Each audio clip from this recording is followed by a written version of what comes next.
All right, welcome back to another episode of Two Plane Sports. Today, we're gonna preview the Alabama game.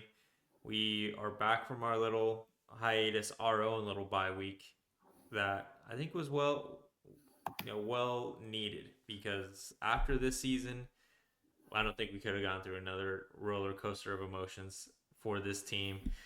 But we're doing it again. Before we get into this preview, make sure to like, comment, subscribe, follow us on all social media, link down in the description below. So, Oklahoma heading to this game, game 11, 5-5. You're fighting for bowl eligibility. That is a Titanic level uphill battle. You're basically on a 90-degree uh, curve there. There's seems to be almost little to no chance if you're outsider looking in, if you're Vegas, that Oklahoma can make this sixth win happen. But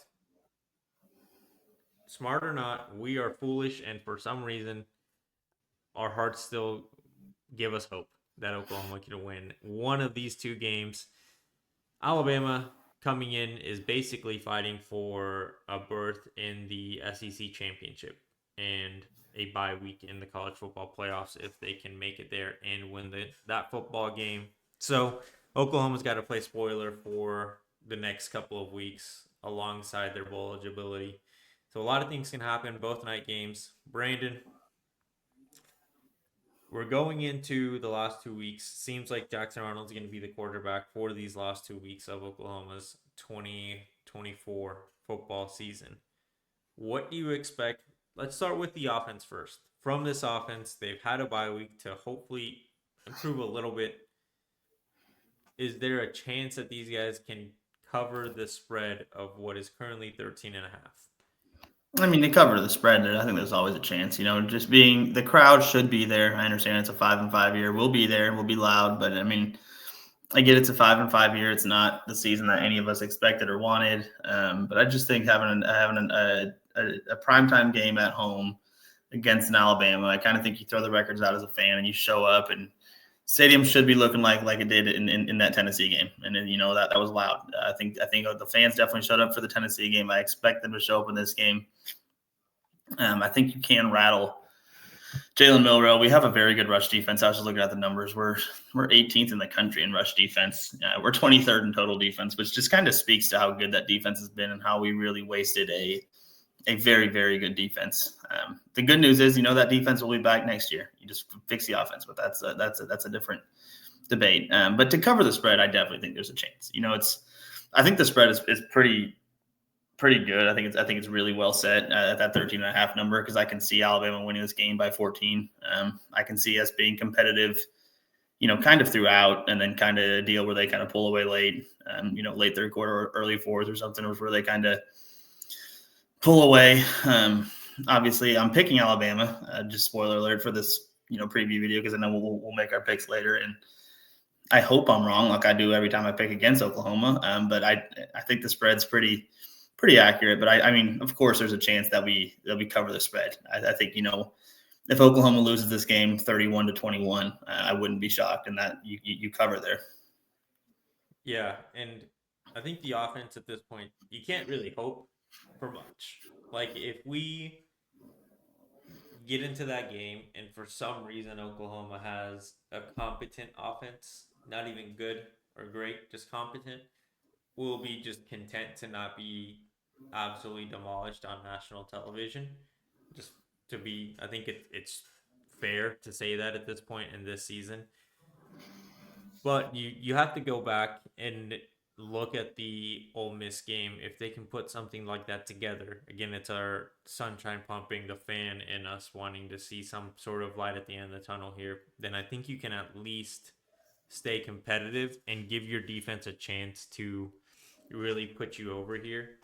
Again, I'm with you. I don't think Oklahoma can win, but can they make it look a lot closer than most people are going to expect going into this weekend? Definitely. Key number one is obviously ball security.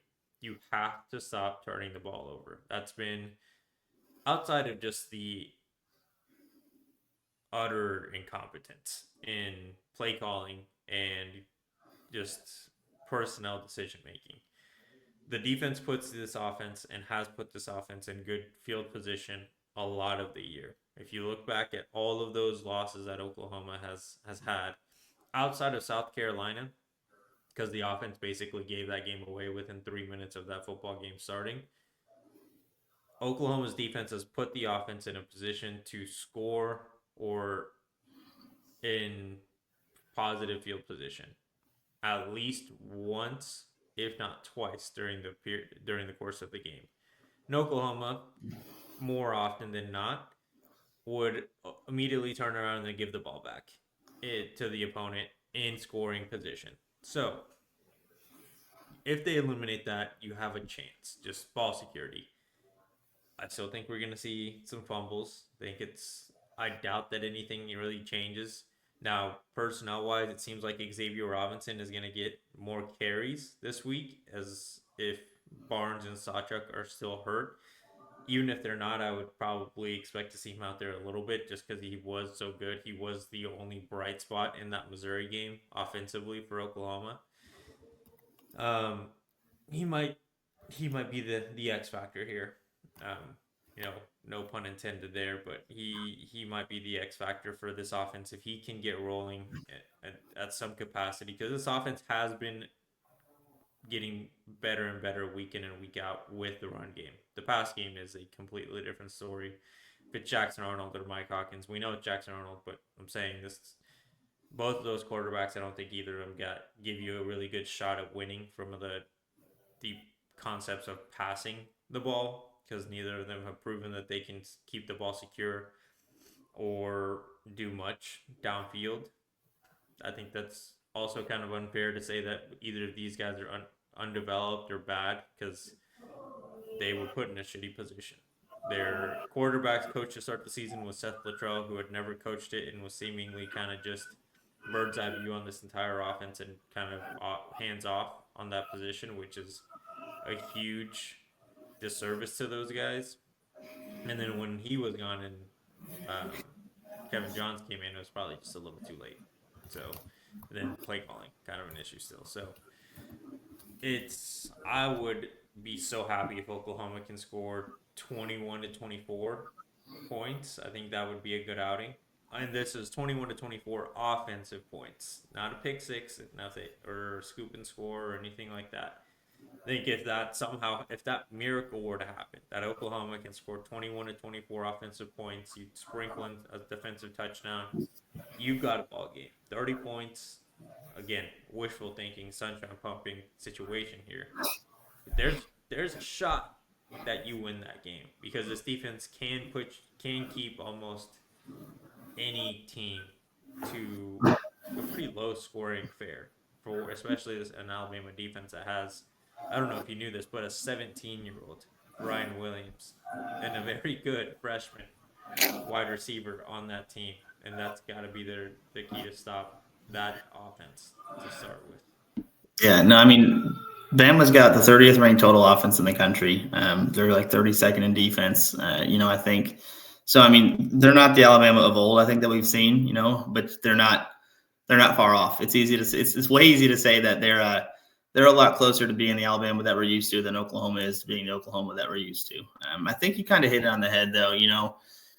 Obviously, Oklahoma can't turn the ball over. We've had our fair share of issues with that. We've had our fair share of issues with everything offensively. I think the area, I was going to bring up Xavier Robinson as well, because he looked great in that Missouri game. I think it would be great to get Javante Barnes back and have a 1-2 punch, because, as good as Alabama is, they're 32nd on defense, 30th total offense, putting them 450 yards a game. I think their one vulnerable spot is that rush defense. They're about 53rd in the country. They're giving up 135, 140 yards on the ground a game. I think if Oklahoma can establish a running game, take your time. If we're running the ball, if we're getting 4, 5, 6 yards a carry, on first down, take the play clock down. There's nothing wrong with that. You can snap the ball with 5 or 6 seconds to go, run, set up third and manageables. That is your key. Slow the game down, and yeah, take some takeaways. I think that is your way to stay in the game and, maybe even steal it if you get a couple takeaways on defense. And that's obviously what we're hoping for. I think but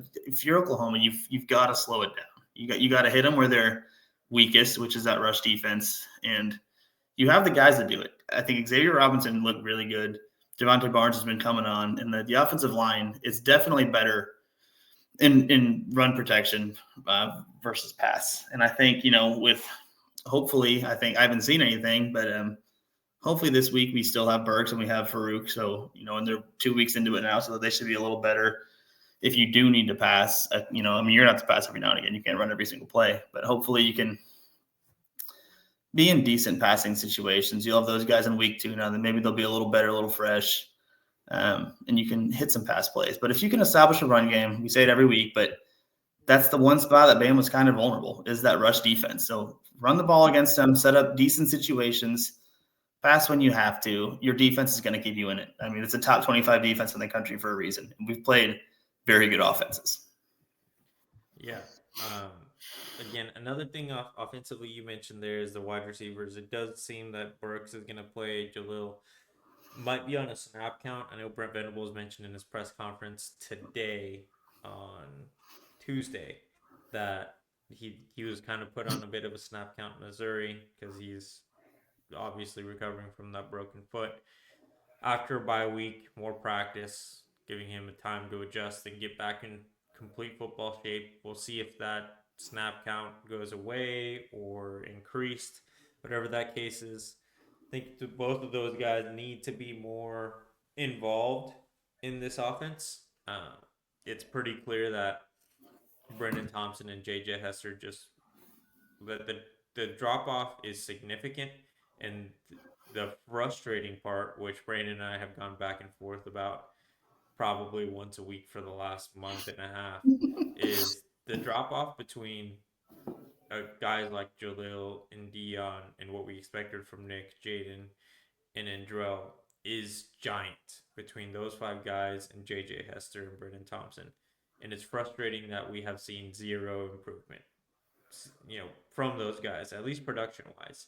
Maybe some, I'm sure there's more things going on with poor offensive line play, poor quarterback play, whatever it may be, but neither of them have really stood out to be, you know, future starters if that were opportunity were to present itself for them with this team moving forward. Uh, so going back to Jalil and Dion, those two guys need to be more involved, more impactful. We'll see what happens with the tight end. I mean, at this point, you kind of just got to struggle with the the the the BS that Bauer Sharp gives you week in and week out, and to an extent, it's not always even his fault. Sometimes it's just the coaches put him in a terrible situation, and of course, as fans, we get pissed off at him. But when he's asked to run a sweep play, it's not his, it wasn't his call. He didn't go out on the field and say, "Hey, you guys are going to give me the ball and I'm going to run it." As probably not even close to the fastest guy on this field, I'm going to be the one that controls the game. It's not his call. That's just poor coaching there. Uh, the offensive line, I think, has actually gotten better though, switching over to some good stuff for Oklahoma, Well, it can't especially get worse. the left side. It definitely can't get well. It could get worse. It could go back to games 1 through 6. Those were terrible. It wasn't even one through Uh, six that was the worst. Whatever the Ole Miss and South Carolina game was, that was not either one of 1 through 6. That was the worst. that was 7 and 8. 7 and 8 was that what it is? I think so. We were 4-1 going to Texas, so that Yeah, was no, game seven and 6. eight. Maine was 9. Missouri was 10. Yeah, Yeah. awful. So 1 through 8, all of them terrible. It could get worse, but over the last couple games, especially on the left side of the line with Heath Ozide and Logan Howland, they've looked better. Great, no, but better. You're seeing improvements. You're seeing what you expect to see out of young guys that are finally getting their first opportunities on the field in real football snaps. Improvement, progression, which is good. That doesn't mean that they're kind of guaranteed as starters next season. You would hope that they would get that opportunity going into a spring, summer, fall camp in 2025 season. But if those two guys can continue to progress against this Alabama defense, you at least have some hope that as long as a quarterback makes the right decision, this offense can move. Fabechi has been the most consistent one, you know, for good or for better or worse. He has been pretty consistent and not terrible. Right tackle situation is that one's bad. If it's Spencer Brown, the other four guys could be all pro NFL players in their future. But if Spencer Brown's a right tackle, this offensive line is fucked. Just and I don't know why he keeps being put out there, but hopefully we see it. Autry or Taylor comes back. We'll see what that injury report shows tomorrow or today, as I'm sure some of you guys are watching it on Wednesday. But if the right tackle situation's better than Spencer Brown, which is basically anyone but Spencer Brown, you're gonna have some level of confidence that it just has to be the quarterback making the right read. Yeah, I mean, I think I'd like to see a lot of things on offense. With it being 5-5, I think you have the luxury of trying different things, putting different guys out there. I'd like to see both quarterbacks go. I get it if they don't play Hawkins. I think you can still protect a red shirt there. Maybe Casey Thompson gets a little bit of run. Why not at this point? He's a guy that's a legacy to Oklahoma. He came here probably not expecting to play much, but at this point you're 5-5. If Arnold and the offense are struggling, I see no issue in throwing him out there. Trying to see if that veteran that he has in him, just the years and years of experience he has of playing college football, could maybe spark a drive or two. I see no issue. If I was the coaches, why not throw Devon Mitchell out there for a couple of snaps at least? He played a lot in the spring game, and I get it's a spring game, but he has to be more of a playmaker as far as at least catching the ball and running routes than Bauer Sharp is. I feel like he can't be worse than Bauer Sharp at being a playmaker. He might not be the best blocker in the country yet. Very young there. He might not be a guy you put in a goal line situation, but if it's 1st and 10 and you're going to pass the ball, why not have him out there for a couple snaps and just see if he can, kind of spark the offense a little bit. I agree. I think the offensive line is improving a little bit. I think at this point, you put me or you out there at right tackle instead of Spencer Brown. At least we'll care a little bit more. I'll face mask a motherfucker before I'll do whatever I can do, which is not going to be good either. That's a 15-yard penalty, but I'm going to care. I don't want I would get bullied. This is clearly a joke. But I don't know. Right tackle's bad. It would be cool to see Taylor Autry. I agree. I don't know, man. I think you have the luxury of being 5-5. The season's not what you expected. Try some shit. Get gadget even. I usually hate gadget plays, but you scored a touchdown on a gadget play last week against Missouri. Why not do more crazy shit like that? I'd love to see both quarterbacks. If they don't play Hawkins again, I understand it. Trying to preserve a red shirt there, but throw Casey Thompson in every now and again if Jackson Arnold's not getting the job done, or the offensive line, or whatever the reason may be. I'd like to see him try some stuff and maybe sustain some drives and put some points on the board. Yeah, and they might need it because this Alabama defense, while Brandon mentioned their run game, their run defense isn't their best. That's kind of what you can exploit, if anything, on that team defensively. They have created a ton of turnovers. I think they're at like 10 over their last two games, something like that. If I remember the stat correctly from Dan Mullen's appearance on the Pat McAfee show, they were talking a little bit about this Alabama defense, how it's improved and starting to hit its stride. They're creating turnovers at a crazy clip over the last few games. So don't be the ones giving them those opportunities to get the turnovers. If they're going to get the turnover, make them earn it. It's at least do that. At this point, don't just hand the ball away. But flipping over to the defense, Oklahoma's defense versus this Alabama offense. The Alabama offense is one of the better offenses in the country. You're facing, as I mentioned earlier, Ryan Williams, a standout freshman wide receiver. Jalen Milroe, who, while he isn't the Jalen Milroe of last year, that's being considered a Heisman finalist now that we're in game 11 of the season, but he is still a pretty good quarterback, maybe even very good sometimes, and he can kill you with his legs. He's gonna do any damage to start the game versus Oklahoma, it will more than likely be with his legs, so he can get into some sort of rhythm, very similar to how Jackson Arnold has been played over the last few weeks since he's returned as a starter. You get his legs going, and for some reason it gets them comfortable to be able to make some sort of passing plays. Obviously, the level of passing plays that Jalen Milroe makes versus Jackson Arnold has been starkly different, but it's the same concept. Let them take a couple hits, run the ball with him, and it gets them kind of settled into the game. The defensive line here is going to be key for Oklahoma in being able to be competitive in this game. I think Brandon mentioned it earlier. This defense has been very good, great, if not in some occasions elite, with how they've played this season. If the defensive line can put up a good performance against Jalen Milroe and the linebackers, that front seven is going to be more important than the defensive backs. The front seven needs to be the reason Oklahoma has a shot at winning this game. 100%. I mean, and luckily for us is there's people on both sides of the Brent Venables thing. We're on the side of keep him. I think the offense has been bad, but the defense is there. I think next year can be really good. I've said it before, but no matter which side you are on the fence on Brent Venables, you really can't say anything about his defense. That's one area on the field that is always very well prepared. They're always dialing up a pretty good game plan. And like I said, they're 23rd in the country in total defense. That doesn't happen by accident. They're a well prepared unit, a unit that takes pride in being good. And obviously, with the head coach like Venables, you expect that. I agree. I think the front seven has the work cut out for them. Obviously, Alabama is an offense that is averaging almost 450 yards a game. They're eighth in scoring offense, averaging I think 39 and a half points. Just crazy numbers, almost 40 points a game. That number is going to take a hit for them. Yeah, they're not going to score 40 at Oklahoma. I don't see that happening. But I agree. I think your defensive line, our Mason Thomas. I think we've seen some good stuff out of Jaden Jackson's playing good on the interior. I think David Stone's looked good. Dejon Terry's been a lot better than he's been in the past. Your defensive line's doing enough.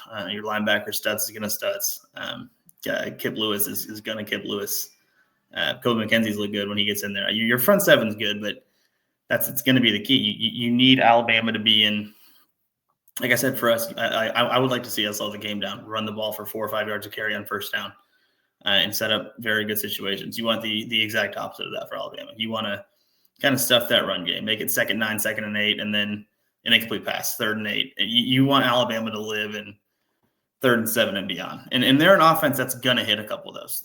They're a very good offense. They might hit a couple 3rd and 12 or something, but you can't hang your hat on that if it happens. You just keep coming, make them live in those 3rd and long, 2nd and long situations, and that's where you have your best shot. Our secondary obviously is going to have a lot of their work is cut out for them easily. Ryan Williams is a stud. The kid's 17, which is crazy, but he's a monster. And you're definitely going to have to at least have some safety help over the top on him with whoever's covering him, or figure it out there. But if you can get after Jaden Milroe and shut down the run game and make it hard to pass, then you don't have to worry so much about Ryan Williams. But if they're living in 2nd and 5, 2nd and 4s, 3rd and 2s, and they can kind of have the playbook wide open, that's where they're going to really be a handful.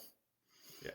And that's where Oklahoma's been thriving. When this defense has been able to make big plays, more often than not, it's because they were able to create 2nd and long, 3rd and long, or medium for the opposing offense.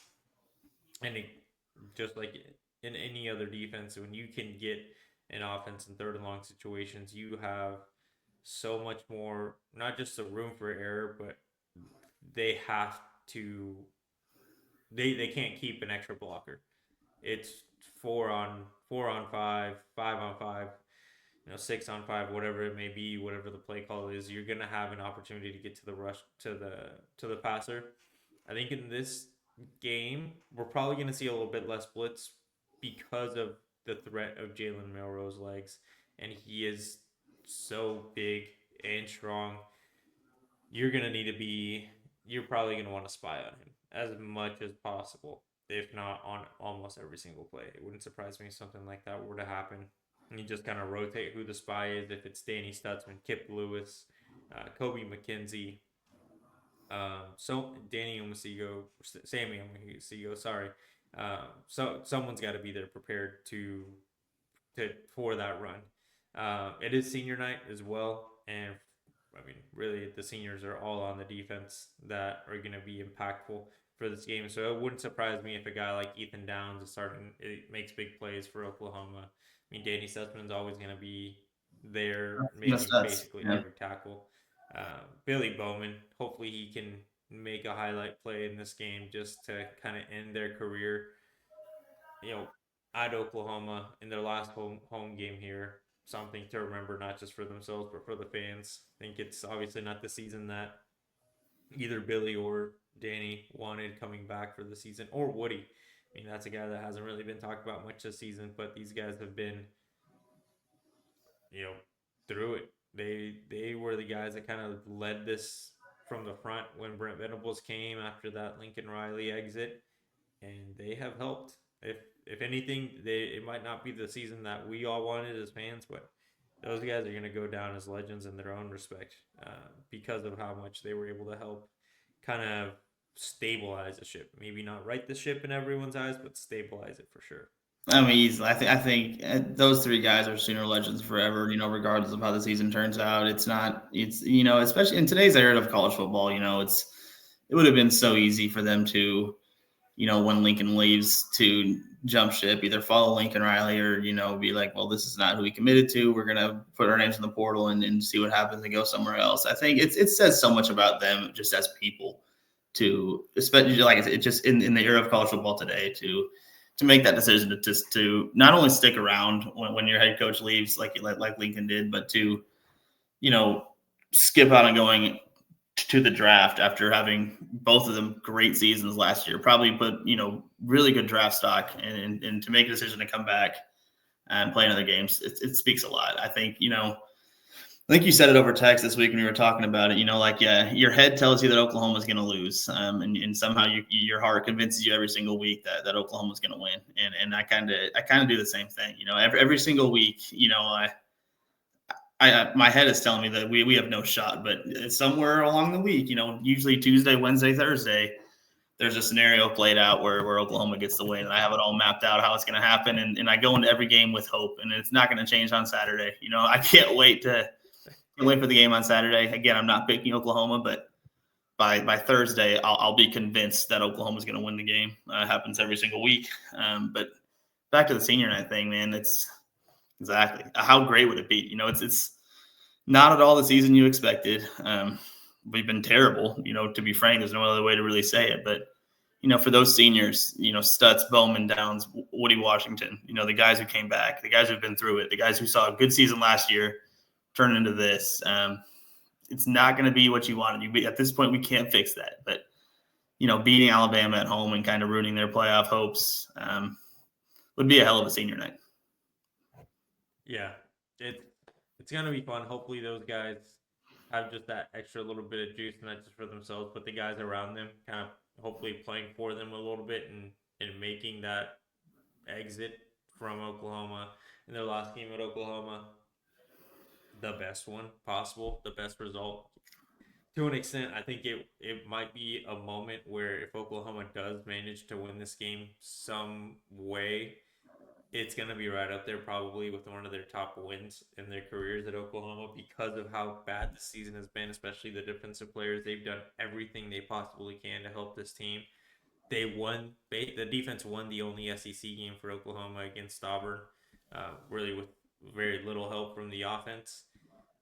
The, securing bowl eligibility, extending that streak, kind of giving fans some sort of hope for the future, while even though they're leaving, and you come out with your last game at Oklahoma with that kind of environment that we hope is there, because OU fans, as much as we all like to complain on Twitter, will still show up, especially for a night game. They just get there, be loud, and it's gonna be. I think it should be fun. Or I think as we've talked here, my heart keeps growing over my head. No, There might be a chance we win. I do this. We know there's little chances of that actually I do the happening. same thing. Like I said, every week I convince myself we're going to win. I think if you grab either one of these next two games, if you're one of the seniors, I think you feel really good. It's good to win, to leave and stuff like that. And it'd be great to grab either one of these two games. Both would be fantastic. But I think if you had to pick one, I think this is the one you want. There's something about winning at home, your last game as a senior, your last time on Owen Field. It would just be awesome. So hopefully, some great shit happens. It's football at the end of the day. if Oklahoma plays a perfect game, there's a chance. And, there's always a chance you do play a perfect game. It's slim, but there's a chance you play perfect. There definitely is. Anything can happen on Saturday, especially when it's a night game, when there's so much on the line, really for both teams. Again, Oklahoma fighting for bowl eligibility, kind of just righting some of the wrongs that have gone on through the season, and then for Alabama, a chance at the SEC championship in a bye week in the 12-team playoff format. There's a lot on the line for both teams, so it's gonna be. I think it's gonna be a fun one. All right. Do you have anything to add before we wrap it up? No, man. Hopefully, go there, shit on their ice cream, steal their. If you shit on their ice cream, then then they're not going to the playoffs, and neither are we. If we can't go, they can't go. I think that's a mentality they have to have going into this weekend. If we can't go, they can't go either. All right. We appreciate you all watching. Make sure to like, comment, and subscribe. Follow us on everything linked in the description below. We appreciate you. We'll see you next time.